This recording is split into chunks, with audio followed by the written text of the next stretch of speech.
Selamat pagi siswa-siswi SMP Kristen Bangsa. Berjumpa kembali dengan Sir Wiwit dalam devotion pagi hari ini. Sebelum kita devo dan mendengarkan apa yang Tuhan inginkan dalam hidup kita, mari kita berdoa. Tuhan kami Yesus Kristus yang mulia dan bertahta dalam kerajaan surga, terima kasih untuk segala anugerah dan berkat-Mu sampai hari ini. Berkati kami dalam setiap melakukan aktivitas kami, dan berkati kami yang sebentar lagi akan mendengarkan firman-Mu. Biarlah firman itu menjadi rema dan dapat kami aplikasikan atau kami praktekkan dalam kehidupan kami masing-masing, sehingga kasih Kristus lancarannya selalu ada dalam hidup kami, dan kami dapat menerangi setiap apapun yang kami lewati dan menjadi terang dimanapun kami berada. Terima kasih Tuhan Yesus, hanya di dalam nama-Mu saja Tuhan kami sudah berdoa dan mengucap syukur. Haleluya, amin. Selamat pagi anak-anakku SMP Kristen Bangsa. Di pagi yang cerah ini Sir akan menyampaikan sedikit firman Tuhan yang Sir ambil dari Yosua 1 ayat 1 sampai 9. Sir akan bacakan Yosua 1 ayat 1 sampai 9. Perintah Tuhan kepada Yosua untuk merebut tanah Kanaan. Sesudah Musa hamba Tuhan itu mati, berfirmanlah Tuhan kepada Yosua bin Nun, abdi Musa itu, demikian, hambaku Musa telah mati. Sebab itu bersiaplah sekarang, seberangilah sungai Yordan ini, engkau dan seluruh bangsa ini menuju negeri yang akan kuberikan kepada mereka. Kepada orang Israel itu, setiap tempat yang akan diinjak oleh telapak kakimu kuberikan kepadamu, seperti yang telah kujanjikan kepada Musa. Dari padang gurun dan gunung Libanon yang sebelah sana itu sampai ke sungai besar, yaitu sungai Efrat, seluruh tanah orang Het, sampai ke laut besar di sebelah matahari terbenam, semuanya itu akan menjadi daerahmu. Seorang pun tidak dapat bertahan menghadapi engkau seumur hidupmu, seperti aku menyertai Musa. Demikianlah aku akan menyertai engkau. Aku tidak akan membiarkan engkau dan tidak akan meninggalkan engkau. Kuat dan teguhkanlah hatimu, sebab engkaulah yang akan memimpin bangsa ini memiliki negeri yang kujanjikan dengan bersumpah kepada nenek moyang mereka untuk diberikan kepada mereka. Hanya kuat dan teguhkanlah hatimu dengan sungguh-sungguh, bertindaklah hati-hati sesuai dengan seluruh hukum yang telah diperintahkan kepadamu oleh hambaku Musa. Janganlah menyimpang ke kanan atau ke kiri, supaya engkau beruntung kemanapun engkau pergi. Janganlah engkau lupa memperkatakan kitab Taurat ini, tapi renungkanlah itu siang dan malam, supaya engkau bertindak hati-hati dengan segala yang tertulis di dalamnya. Sebab dengan demikian perjalananmu akan berhasil dan engkau akan beruntung. Bukankah telah kuperintahkan kepadamu, kuatkan dan teguhkanlah hatimu.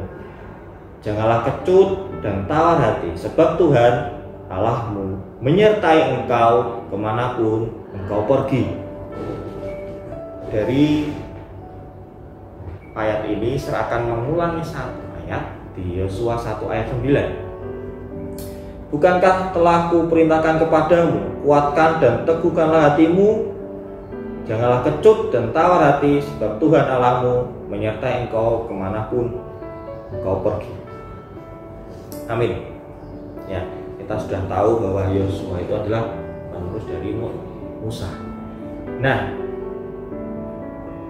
di dalam setiap perjalanan hidup kita semua, dari kecil sampai dewasa ini, pasti kita pernah yang namanya menemui kegagalan atau hal yang tidak sesuai dengan apa yang kita harapkan, hal yang tidak sesuai dengan apa yang kita mau. Betul? Ya. Saya juga pernah. Saya ingat dulu waktu kecil, waktu kelas 2 SD. Pada waktu itu ada tugas matematika. Tugasnya kalau tidak salah itu dulu hanya menentukan berat mana.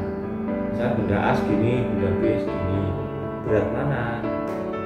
Saya masih ingat. Saya dulu itu termasuk anak yang cukup pintar. Jadi nilai 1 8, 9, 10 gitu. Pada kelas 2 itu dan pada lata itu saya masih ingat. Saya itu agak sombong.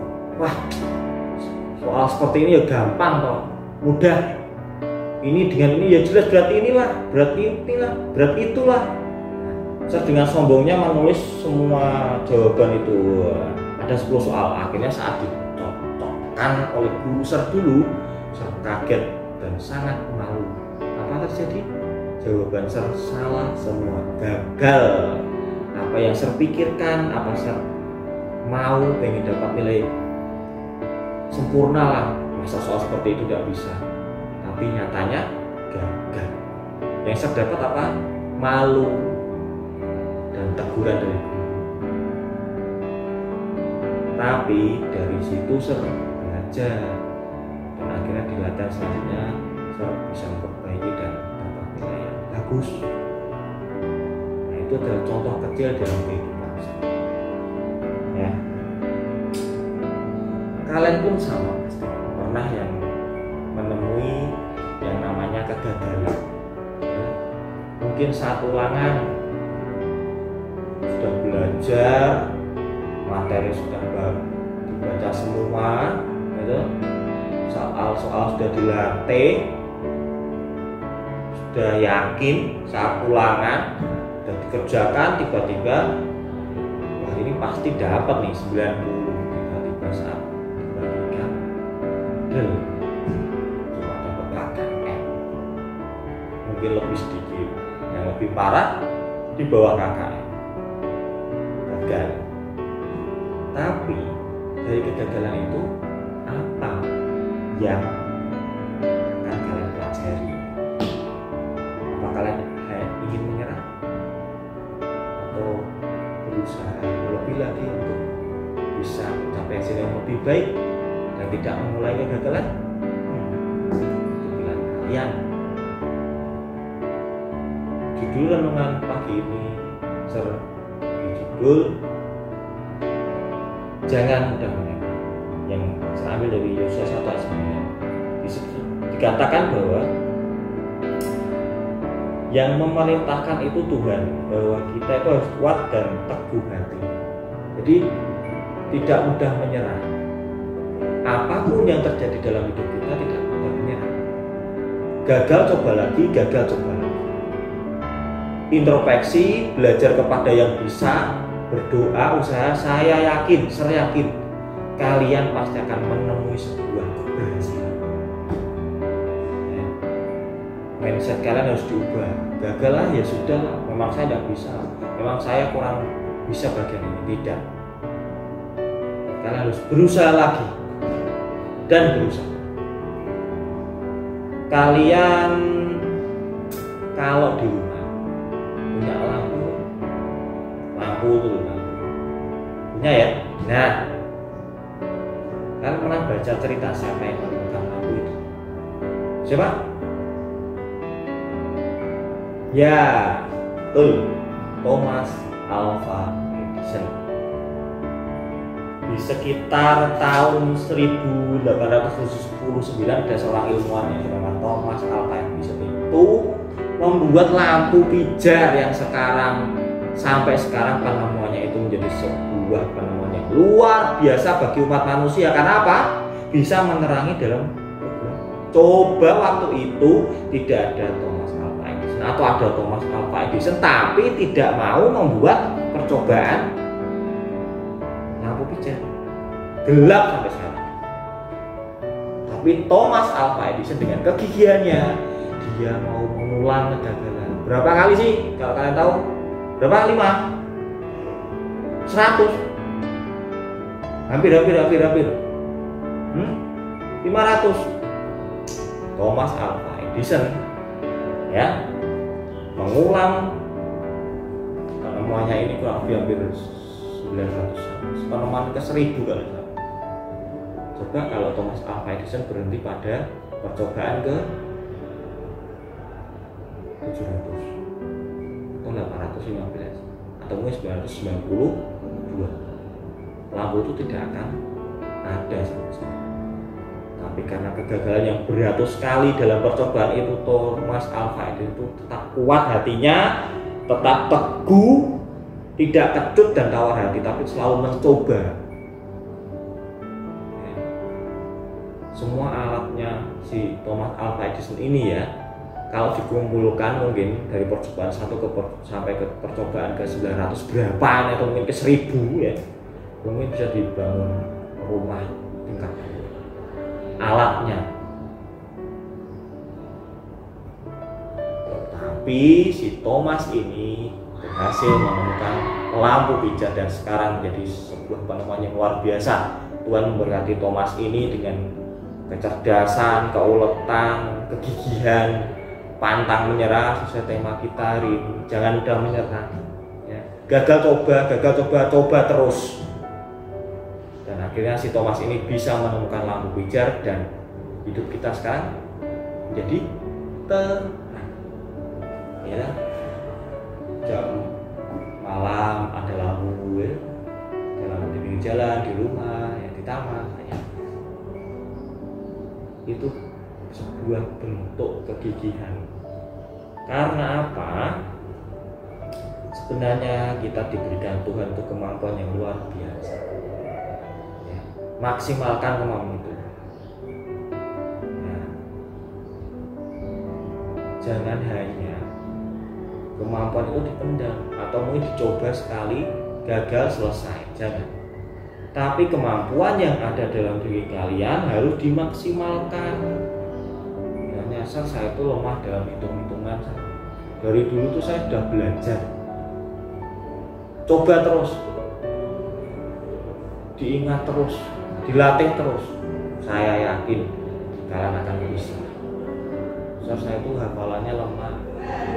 Belajar terus, dicoba terus. Ya.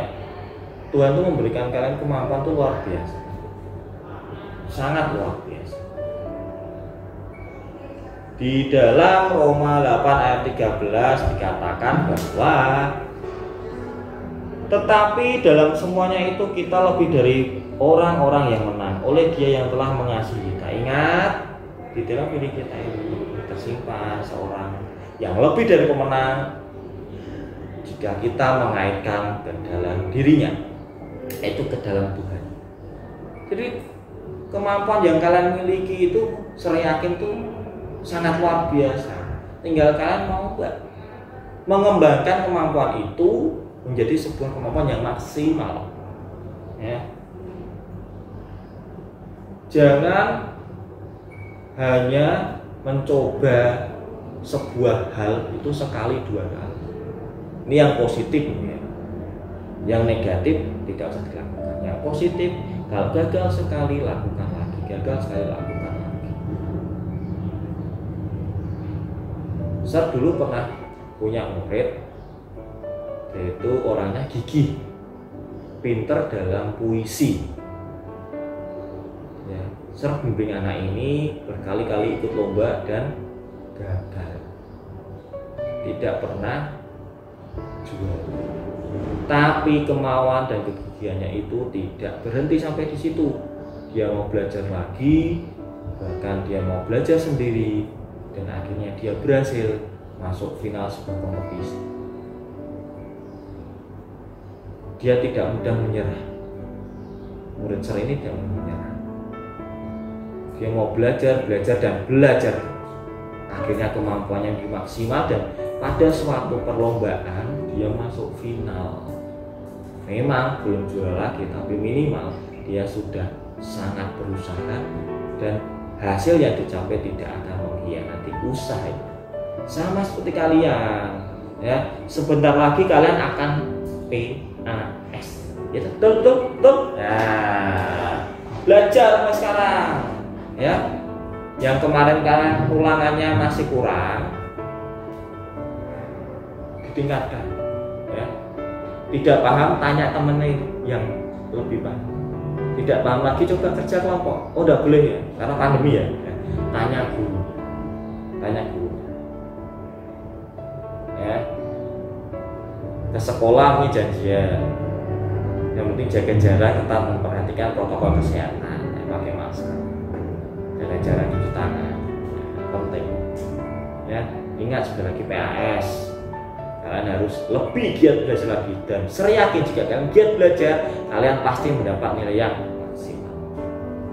Kemudian keberhasilan itu bukan sebuah keberuntungan, ya.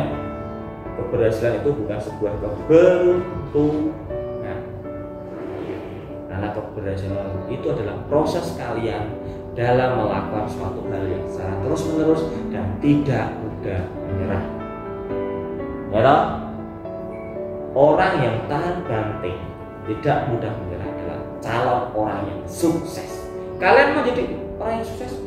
Mau kan? Nah, kalau mau jangan menyerah. Ya, coba lagi. Dan pada satu titik jika kalian berhasil, itu hasilnya. Kalau orang bilang, ada yang bilang, oh itu hanya sebuah keberuntungan, wah kuwi bejo, itu hal yang beruntung. Tidak, karena keberhasilan itu adalah sebuah proses dari kalian yang tidak mudah menyerah. Dan Tuhan memberikan hidup kita itu proses untuk berhasil. Kita mau tidak mengikuti proses itu? Mau tidak? Kalau mau, yuk jangan menyerah. Ya, kalian yang masih kurang nilainya, bangkit, bangun, belajar. Ya, jangan menyerah. Oke, karena keberhasilan bukanlah suatu keberuntungan. Satu ayat terakhir, Yeremia 29 ayat 11. Sebab aku ingin mengetahui rancangan-rancangan apa yang ada padaku mengenai kamu. Demikianlah firman Tuhan, yaitu rancangan damai dan sejahtera, dan bukan rancangan kecelakaan, untuk memberikan kepadamu hari depan yang penuh harapan. Nah, Tuhan telah memberikan kita harapan yang sangat cerah di depan. Pasti. Tinggal kita mau tidak melangkah 1, 2, 3 untuk mencapai hari depan yang lebih cerah. 1, tersandung, bangkit, bangun, maju lagi. 2, 3, 4, 5, tersandung, bangun, bangkit, untuk bisa mencapai masa depan yang lebih cerah. Kita dibekali Tuhan sebagai orang dengan proses yang pasti berhasil, ya, dan penuh. Tinggal kita mau tidak, ikuti proses Tuhan. Jangan mudah menyerah. Kata terakhir dalam renungan ini, kalimat terakhir serahkan utarakan. Orang yang tidak mengenal menyerah atau putus asa adalah orang yang menuju kesuksesan. Jadi orang yang tidak gampang menyerah adalah orang yang menuju kesuksesan. Ya, jangan lupakan itu. Semangat, tetap semangat, belajar lebih giat, dan jangan lupa di masa pandemi ini kalian harus tetap perhatikan protokol kesehatan. Demikian firman Tuhan. Saya sampaikan, semoga bisa bermanfaat untuk kalian dan berguna. Bisa kalian dengar, renungi, menjadi rema, dan dapat kalian aplikasikan dalam kehidupan kalian sehari-hari. Mari kita berdoa. Tuhan, terima kasih untuk anugerah-Mu, terima kasih untuk firman-Mu, biarlah itu menjadi renungan kami dan dapat kami aplikasikan atau praktikkan dalam kehidupan kami masing-masing. Terima kasih Tuhan Yesus, hanya di dalam nama-Mu kami sudah berdoa dan oke, selamat pagi. Sampai berjumpa di lain waktu. Selamat belajar, semangat PAS-nya. Tetap di rumah saja dulu. Jika bepergian, perhatikan protokol kesehatan, jaga jarak, cuci sabun, dan jangan lupa pakai masker. Tuhan Yesus memberkati.